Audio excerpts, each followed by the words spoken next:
Congressman Lloyd Doggett is here with us this morning to discuss several issues. Thank you so much for coming in, Congressman. Of course, first of all, we want to start off with the President's State of the Union address. A lot of points to talk about there. Let's start with those issues related to the economy. You know, the President talked about wanting to raise the minimum wage, equal pay for women. What are your thoughts on those points? Well, I think both of those are extremely important. It's outrageous that there is as much discrimination on the basis of gender. Women are being paid less than men in too many areas.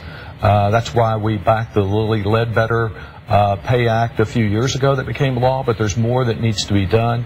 Certainly, we need to raise from the bottom up. There are so many people that can't survive on a minimum wage. It's not a livable wage the way it is. It hasn't been adjusted for years.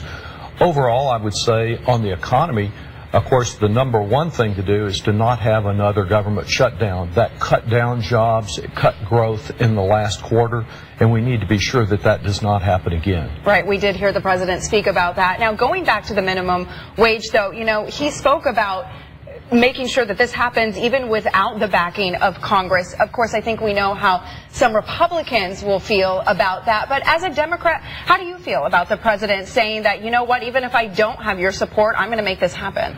Well, he can make it happen for federal contractors and their employees on new contracts. That's like cafeteria workers and perhaps some of the maintenance personnel in federal installations, particularly important like the military bases in San Antonio. But there are millions of people that can only benefit if Congress acts. I think it's a long past time for us to do that. It may be that spurring on the minimum wage through what's happening at the local and state level, along with the President's decision, will help build the momentum for Congress to do what it should have done.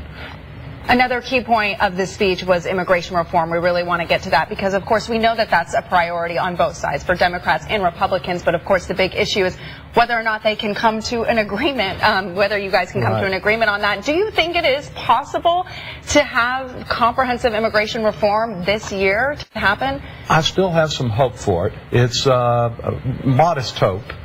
We've had this bipartisan bill that had some Republican support there since last June, awaiting House action. Many people don't realize the only way the House can take up a bill is if the Speaker will permit it.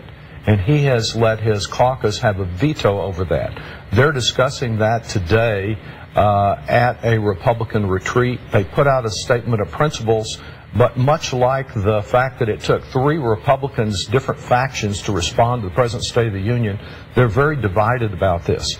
I feel whether you're coming from wearing your heart on your pocket or you're thinking of your pocketbook, there are good reasons in family reunification and the economy to support immigration reform and get some of these folks that have been playing by the rules, paying their taxes, to be able to be out of the shadows and really contribute. I see that all over this part of Texas. Yes, a very important issue all across the country, one that we will be watching, of course, very closely. Congressman, I'm sorry we're out of time, but thank you so much for coming in this morning. We really do appreciate you sharing your thoughts with us. Good being with you.